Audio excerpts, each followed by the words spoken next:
চলছে ভিকি আর হেনার আইবুড়ো ভাত। ওরে বাপরে বাপ, এসব খাওয়া কি সম্ভব নাকি? এই যে সকাল থেকে আপনাদের জন্য অনেক ঘাম ছুটিয়ে রান্না করেছি, সব খেতে হবে, একটা জিনিস নষ্ট করা যাবে না। এই দিদি, আমি এত খেতে পারবো না, ফ্যাট হয়ে যাবে। এই তোরা সব কাহিনী কেউ শুনতে আসেনি এখানে, যা যা আছে সব পেট ভরে খাবি। বন্ধুরা, আজকে তো সবাই মিলে ভিকি হেনাকে একদম চেয়ারে বসিয়ে দিয়েছে আর শুরু হয়ে গিয়েছে ইয়ার্কি আড্ডা। এই যে আমার হবু জামাইবাবু কাম বন্ধু, তাহলে আজকে হেভি খেতে হবে কিন্তু আইবুড়ো ভাতে। আইবুড়ো ভাতের পর তো তোমার কপালে কি নাচছে কে জানে, আমার দিদিটা বেচারা তো রান্নাই জানে না। এই শোন, কিরে তুই কেমন হতচ্ছাড়া ভাই, হ্যাঁ? নিজের দিদির কোথায় প্রশংসা করবি, তা নাকি আমার নামে নিন্দা করছিস? আমি রান্না পারি না, হ্যাঁ সে না পারতেই পারি, কিন্তু তাই বলে এইরকম ভাবে তুই বলবি সবার সামনে? এই শোন, আমি যদি না থাকতাম তোকে রোজ রোজ বিকালে কে চাউমিন করে খাওয়াতো, হ্যাঁ? আর এই যে ডিমের পোচটা দিদি তুই কর, দিদি তুই কর, আসিস এবার বলতে আমার কাছে? আরে আমার শালা বাবু, আমি কি জানি না তোমার দিদি ওই রান্না বান্নার ব্যাপারে একেবারে যোগ্য নয়, সেটা আমার জানার কথা। কি করব, যদি পোড়া রুটি হয় ভালোবেসে ওই পোড়া রুটিই খাবো। মোটেও নয়, আমি সবকিছু শিখে নেবো, দরকার হলে মায়ের কাছ থেকে। মেয়েরা ইচ্ছা করলে না সব পারে, কোনো মেয়েই অত শিখে পড়ে বাড়ি থেকে আসে না, শিখে নেয়। আর যদি পোড়া করি সেটা যদি কেউ না খায়, তাহলে তার কপালে তো অশেষ দুঃখ নাচছে, আমি যা করে দেবো তাই সোনা মানিক হয়ে খেয়ে নিতে হবে। দেখলে শালা বাবু, কি কপালটা আমার, পোড়া কপাল আর পোড়া রুটি মনে হচ্ছে জুটবে। কি ডেঞ্জারাস তোমার দিদি গো। হিনা রে, আমি তো কিছুই পারি না, তুই তো চাউমিন ডিমের পোচ পারিস রে। আগে তো মাঝে মাঝে সন্ধ্যেবেলা টুকটাক স্ন্যাক্সও করতিস, আমি কিচ্ছু পারি না। এই শোন না, আমাকে তো ওই বাড়িতে যেতে হবে, তুই এখন ভালো করে রান্নাবাড়িগুলো শেখ, বুঝলি তো? তারপরে আমি তোর কাছ থেকে সবটা শিখে নেবো। আমি কিন্তু প্রায় যাবো তোর কাছে রান্না শিখতে। ও তাই নাকি ঈশা, তুমি রান্না শিখতে যাবে এনার কাছে? আচ্ছা, নিজে কত রান্না শিখতে যাবে সে আমার ভালোভাবেই জানা আছে। তুমি কি ধান্দাতে যাবে ভালোভাবেই জানি। এই বিকিদা, থামুন থামুন থামুন, সবসময় আপনি ওরকম করবেন না তো। মানে আমি মোটেও সেরকম কিছু বলিনি। আমি রান্না শিখলে তো আপনারই ভালো হবে, তাই না? দিদিও রান্না করবে, তারপর আমার যখন বিয়ে হবে আমি যখন ওখানে যাবো আমিও ভালো মন্দ করে দিতে পারবো, শালির হাতেও তো খেতে ইচ্ছা হয়। এই এবার তোরা থাম তো, অনেক হয়েছে। ও বাবা, এদের নিয়ে পারা যায় না, তখন থেকে বকর বকর বকর বকর, ওর পেছনে লাগছে ওর পেছনে লাগছে, আইবুড়ো ভাত না অন্য কিছু মনে হচ্ছে। এই থাম, ও দিদি ভাই নাও নাও চলো এবার যাই, ওগুলো গুছিয়ে গাছিয়ে আনতেও তো অনেক সময় লাগবে, তাই না বলো? হ্যাঁ চল যাই। এই দিদি তুইও চ না একটুখানি হাতে হাতে। আরে হ্যাঁ চ, এটা আবার বলতে হয় নাকি? এই বলে ইন্দু, ডোনা আর মাসিমণি সবাই মিলে চলে গেল খাওয়ার দাওয়ার ব্যবস্থা করতে। এ পুলি দিদি বলছি ওরা টেবিলে কেন বসেছে রে? ওরা আজকে কি করবে রে? আরে ভাই, আজকে ওরা ভালো মন্দ খাবে, পেট ভরে থালা সাজিয়ে কত কি মা রান্না করেছে, সব খেতে দেবে। এ দিদি বলছি আমাদের দেবে না রে খেতে, শুধু ওরাই খাবে আর আমরা কি বসে বসে দেখবো? এই ডোডো, কে বলেছে আমরা খাবো না? আমরাও সবাই খাবো। আজকে আমাদের কাকাই আর তোদের হেনা মাসিমণি নতুন নতুন খাবার খাবে, তো আগে তারা খাবে তারপরে আমরা খাবো। এ বাবা, সত্যি তো, এটা তো ভেবে দেখিনি, শুধু গন্ধ পাচ্ছিলাম। এবার তো চোখের সামনে সাজিয়ে গুজিয়ে সবটা দেবে, আমি কি করে দেখে না খেয়ে থাকবো গো? ওরে বাবা, আমার তো এমনি খিদে পেয়ে চলে, তার মধ্যে অত ভালো ভালো জিনিস, দূর বাবা, এবার কি করব? ও পিঙ্কি দিদি, তুমি কি ভাবছো? আরে বাবা, তোমাকে কি দেবে না?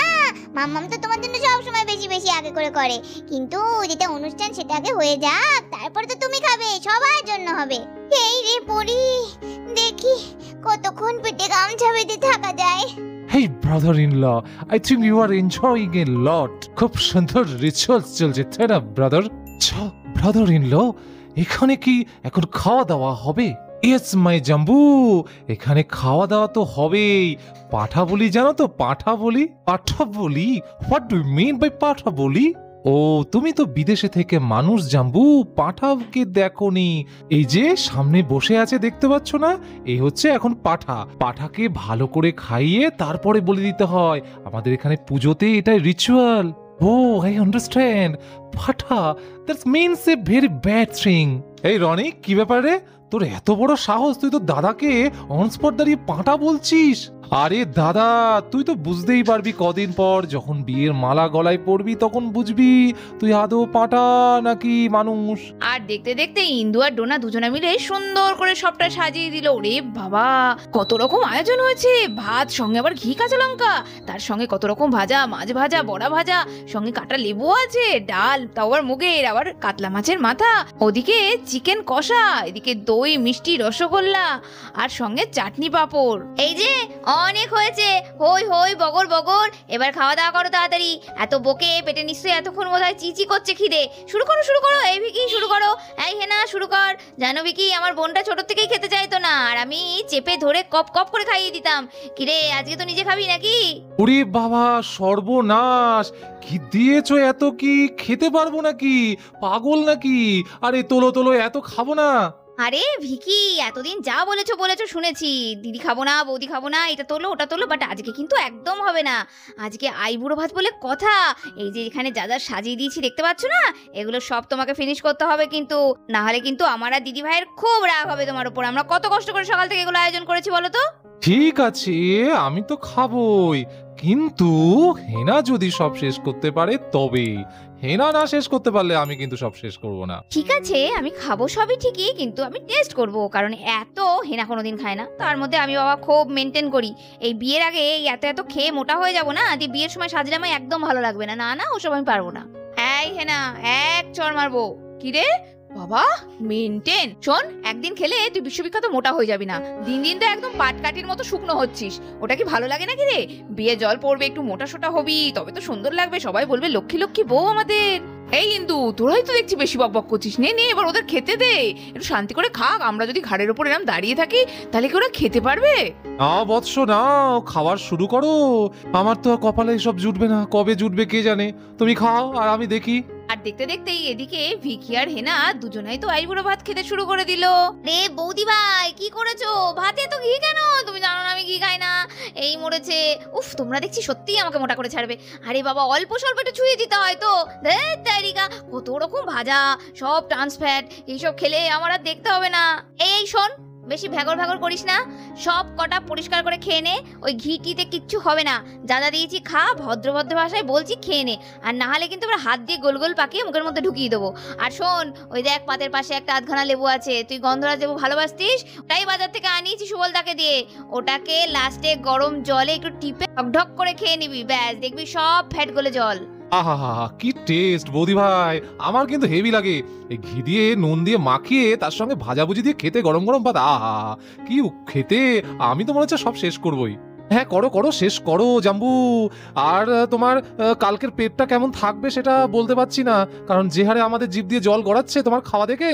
এই যে ঋষি বাবু, আপনি যে এত হ্যাংলা, এটা তো আগে জানতাম না। ছি ছি, যতই হোক হবু জামাই বাবু, হ্যাঁ বিকিদা আপনার, আর তার থালার দিকে লোভ দিচ্ছেন। সামনে এত সুন্দর খাবার আর সেখানে খালি পেটে দাঁড়িয়ে আছি, লোভ লাগবে না? হ্যাঁ, ইস, এত হ্যাংলা ছেলে আমার ভালো লাগে না। যদি আগে জানতাম। মানেটা কি?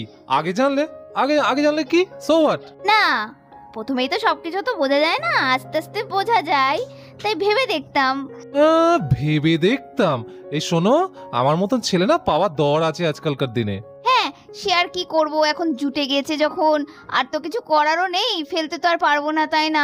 তবে হ্যাঁ, নিজের ঢাক এতটা পেটাবেন না, আমি আপনাকে চিনে ফেলেছি। আপনি কি? এ কি রে বাপ রে বাপ, আমার ঘাড়ের কাছে এরা ঝগড়া করতে লেগেছে। এই বনি, হ্যাঁ আমার ভাইটা তো একরকম, আবার তুমিও তো কম যাও না দেখছি, দুটোতে মিলে কি শুরু করলে বলো তো? আরে বুঝতে পারছি, এই যত দেরি হবে তত গন্ডগোল বাড়বে, এই জন্য বলি তাড়াতাড়ি বিয়েটা করে নিতে হয়, তাহলে আর গন্ডগোল হবে না। ও মা, এই তো দেখছি খাওয়া দাওয়া সব হয়ে গেল নাকি? আমার দেরি হয়ে গেল। আর কে বলেছে হেনা বিয়ের আগে গন্ডগোল হয়, বিয়ের পর গন্ডগোল হয় না?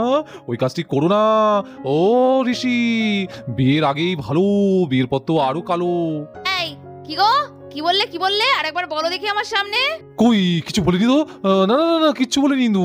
বেশি বকবক করো না। তুমি কি ভাবছো আমার কান নেই, আমি কিছু শুনতে পাই না? হ্যাঁ, নাকি ঘাসে মুখ দিয়ে চলি? বিয়ের পর সব কালো না, চোখে মুখে অন্ধকার দেখো বিয়ের পর। হ্যাঁ, টাইমে টাইমে খাওয়া, টাইমে টাইমে সবকিছু হয়ে যাচ্ছে না চাইতে, সেগুলো সব অন্ধকার না? ঠিক আছে, কাল থেকে অন্ধকারই দেখবা চোখে মুখে, আমি কিচ্ছু করবো না। কালো বলে তো যখন, এবার কালো দেখাবো। আগো চড়ছো কেন? ওগো বউ, চোটো না, তুমি তো আমার সব।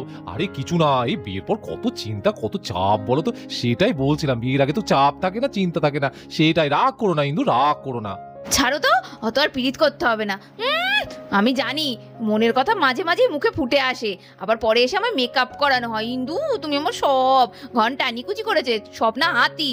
আর এদিকে পিঙ্কি তো খাবার দেখে লোভ সামলাতে না পেরে টেবিলের কাছাকাছি চলে এলো। ও মা গো, কি ভালো গন্ধ বেরোচ্ছে। আমি আর থাকতে পারছি না রে, কেউ আমায় খেতে দে রে। ও মাই গড।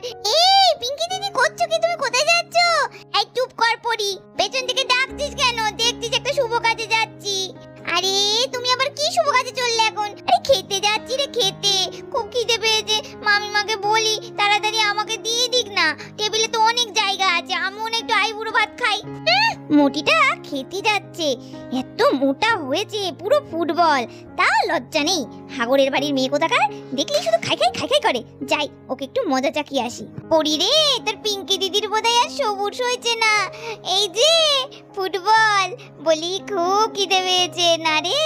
এই কুটি মাসি, তোকে কে বলেছে রে আমাকে ফুটবল বলতে? নিজের শরীরে তো কিছুই নেই, শুধু হাড় পাট কাটি, তুই আবার আমাকে বিচার করতে এসছিস? ঢ্যাপস, বাপরে পুরো মিষ্টি কুমড়োর মতো পেটখানা বানিয়েছে, শুধু লোকের খাবারে নজর দেবে। তুই তো আরো ফুটবল হয়ে যাবি। এই শোন, আমি কি তোর বাপের খাই? আমি এখানে খেতে এসেছি, মামিমা আমাকে রেঁধে বেড়ে খাওয়াবে বলে নেমন্তন্ন করেছে। আমি একটু খেতে ভালোবাসি বলে তুই ওরম করবি?